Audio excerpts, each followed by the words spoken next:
મોટા સમાચાર સામે આવી રહ્યા છે સુરતથી કે જ્યાં ભારે વરસાદે પાલિકા તંત્રની પોલ ઉઘાડી પાડી દીધી છે।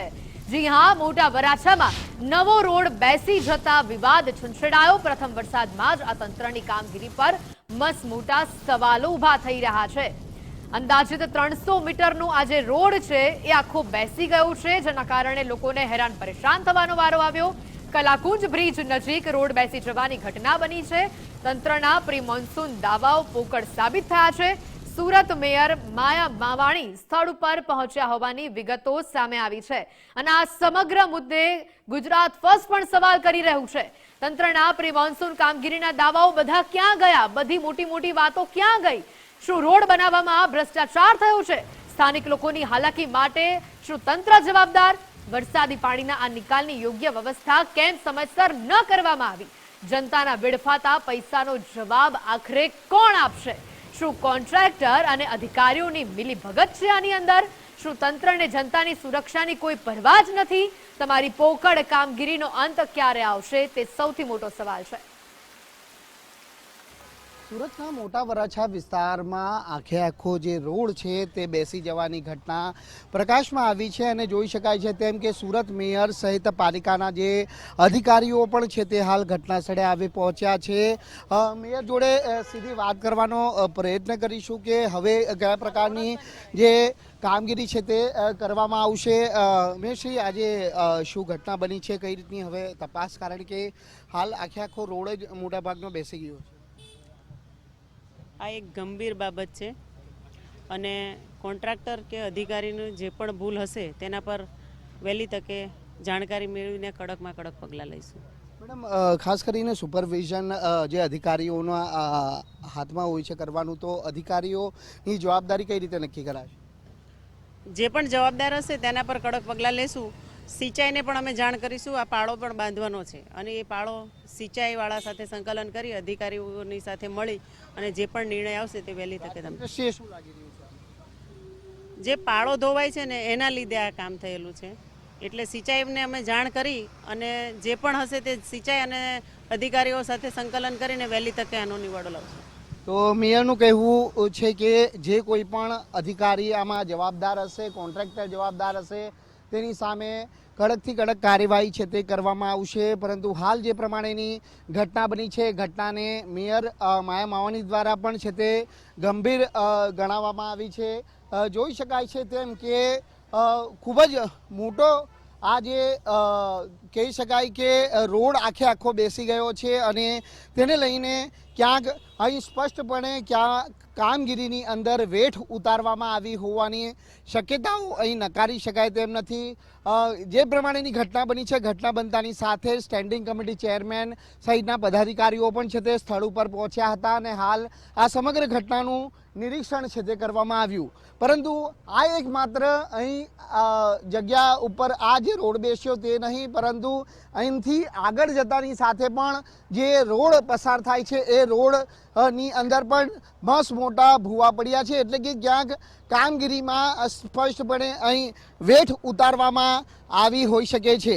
મહત્વની વાત એ છે કે રોડ રસ્તા જ્યારે બનાવવામાં આવતું હોય છે ત્યારે તેનું સીધું સુપરવિઝન છે તે ડેપ્યુટી કમિશનર કક્ષાના અધિકારીઓએ કરવાનું હોય છે, ત્યારે અહીં જે રોડ બનાવવામાં આવ્યો હતો તે રોડનું ખરેખર શું નિરીક્ષણ કરવામાં આવ્યું હતું કે કેમ, આવા સવાલો એટલા માટે ઉપસ્થિત થઈ રહ્યા છે કારણ કે જ્યારે અહીં તાપી નદીને લગોલગ જ્યારે આ પાડો આવેલો છે અને પાડા નજીક જ આ રોડ પસાર થાય છે, ત્યારે આ રોડ જ્યારે બેસી જવું તે ખૂબ જ અનેક સંકેત અહીં ઊભા કરે છે।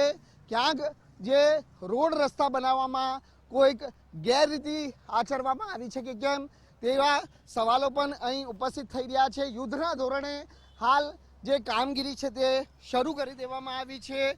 સુરતના મોટા વરાછા સ્થિત કલાકુંજ બ્રિજ નજીક છે તે આ ઘટના બનવા પામી છે, એટલે જોવાનું એ રહે છે કે હાલ આ ઘટનાને ગંભીરતાથી તો શાસકો દ્વારા લેવામાં આવી છે, પરંતુ શું જવાબદારો સામે પગલાં ભરાશે કે કેમ તે સવાલો ચોક્કસથી અહીં ઉપસ્થિત થાય છે. પ્રજાના પૈસે, પ્રજાના ટેક્સના પૈસે રોડ રસ્તાઓ બનાવવામાં આવે છે, પરંતુ આ રોડ રસ્તાઓની ગુણવત્તા કેટલી તે સવાલ અહીં ચોક્કસથી ઉપસ્થિત થઈ રહ્યા છે. જોવાનું એ રહેશે કે આ સમગ્ર ઘટનાની અંદર શું તપાસ કરી અને કાર્યવાહી કરવામાં આવે છે.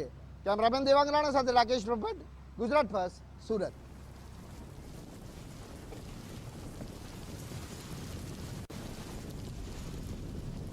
તો આ તસવીરો આપ જોઈ રહ્યા છો. રસ્તા પર જે આખો રોડ જે બેસી ગયો છે, મોટો ખાડો પડી ગયેલો જોવા મળી રહ્યો છે. આ દ્રશ્યો જોઈને એક સવાલ ચોક્કસથી થશે કે એવો તો કેવો ભ્રષ્ટાચાર, એવો તો કેવી તમારી કામગીરી કે પહેલો વરસાદ હજી તો આવ્યો અને આખો રોડ આ પ્રકારે બેસી ગયો. રાહતની વાત એ છે કે અહીંયા કોઈ જ અકસ્માત થયો નથી, કોઈને કોઈ નાની મોટી ઈજા પહોંચી નથી, પરંતુ કલ્પના કરો જે રીતનો આ રસ્તો આખો બેસી ગયો છે. અંદાજે 300 મીટરનો આ રસ્તો બેસી ગયો હોવાનું કહેવાય રહ્યું છે. રસ્તા પર જે મોટો ભૂવો પડ્યો છે, અહીંયાથી કોઈ ભારે વાહન કે અન્ય કોઈ વાહન ચાલક પસાર થતો હોય તો તેની શું દુર્દશા થાય. આ પહેલા જ વરસાદમાં આ પ્રકારના ભ્રષ્ટાચાર જે સુરત મનપાના ઉડીને આંખે આવી રહ્યા છે. હજી તો આખી સિઝન બાકી છે. કયા પ્રકારેનું હજી આગળ સુરતવાસીઓને સામનો કરવાનો છે ભ્રષ્ટાચારનો, એ હવે સમય જ બતાવશે. પરંતુ આ રસ્તો બનાવવાની કામગીરીની અંદર કોન્ટ્રાક્ટર અને અધિકારીઓની મિલીભગત ચોક્કસથી છે, એ વાત અહીંયા પુરવાર થયું છે. હાલ તો સુરત શહેરના મેયર માયાબેન માવાણી સ્થળ ઉપર પહોંચ્યા અને તેમણે જે તે જવાબદાર હશે તેના વિરુદ્ધ કાયદેસરની કાર્યવાહી થશે, તપાસ થશે એવું આશ્વાસન આપ્યું છે. પરંતુ આ તપાસ અને કામગીરી ક્યારે થશે તે સમય બતાવશે. આ રસ્તાનો તમે આખો આ વિડીયો જોઈ રહ્યા છો, દ્રશ્યો જોઈ રહ્યા છો. કલ્પના કરો કે આ જે રસ્તા પર જે સ્થિતિ બની છે એ કેટલી હદે ખરાબ છે. રાકેશ અમારી સાથે સંવાદદાતા સીધા અહીંયા જોડાયા છે. રાકેશ, જે પ્રકારનો આ રોડ રસ્તાની હાલત જે જોવા મળી છે, કેટલો મોટો ભ્રષ્ટાચાર અહીંયા થયો છે એ ઉડીને આંખે આવી રહ્યો છે. મને થાય કે સુરત શહેરમાં વરસાદની સિઝનમાં આમ પણ ભરપૂર વરસાદ આવતો હોય છે, હજી તો આ પહેલો વરસાદ છે, ત્યાં આવી હાલત છે. સિઝન હજી આખી બાકી છે, ત્યારે હજી સુરતવાસીઓને શું શું જોવું પડશે?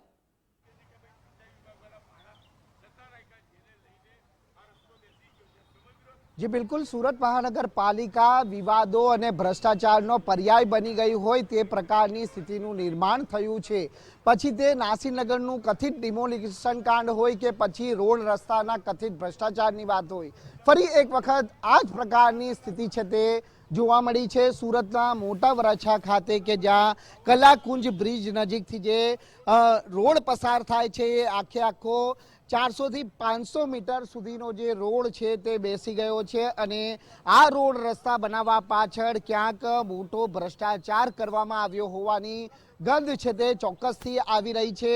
જે રોડ રસ્તા બનાવવા પાછળ જે પ્રજાના ટેક્સના પૈસાનો જે બેફામ રીતે ઉપયોગ કરવામાં આવે છે, પરંતુ રોડ રસ્તાની ગુણવત્તા કેટલી તે સવાલ અહીં ચોક્કસથી ઉપસ્થિત થઈ રહ્યા છે. ત્યારે અહીં જે પ્રમાણેનો આખો રોડ આ બેસી ગયો છે, આપ જોઈ શકો છો કે અહીં જે 2 થી 3 જે વ્યક્તિ છે તે આખા અંદર ઉતરી જાય તે પ્રકારની સ્થિતિ છે તે અહીં જોવા મળી છે. એટલે ક્યાંક જે તાપી નદીને અડીને આવેલા જે પાડા ઉપર જ્યાં રોડ બનાવવામાં આવ્યો છે તે રોડનું જે યોગ્ય લેવલિંગ છે તે કરવામાં આવ્યું નથી અને તેના કારણે આ ભ્રષ્ટાચાર ક્યાંક ઉજાગર થયો છે. અને તેને લઈને છે તે અહીં પાલિકા તંત્રની કામગીરી સામે સવાલ અહીં ચોક્કસથી ઉપસ્થિત થઈ રહ્યા છે.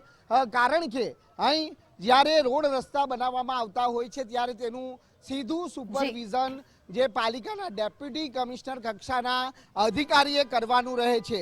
એટલે શું આ રોડ રસ્તા બનાવતી વખતે જે ડેપ્યુટી કમિશનર કક્ષાના અધિકારી દ્વારા સુપરવિઝન કરવામાં આવ્યું હતું કે કેમ તે સવાલ અહીં ઉપસ્થિત થઈ રહ્યા છે. બિલકુલ બિલકુલ વધુ માહિતી પણ આગળ મેળવતા રહીશું. આભાર વિગતો બદલ. તો આ સુરતથી જે તસવીરો સામે આવી છે, મસ્ત મોટો ખાડો અહીંયા સુરતની ભ્રષ્ટાચારની કામગીરીની પોલ ખુલી રહ્યું છે.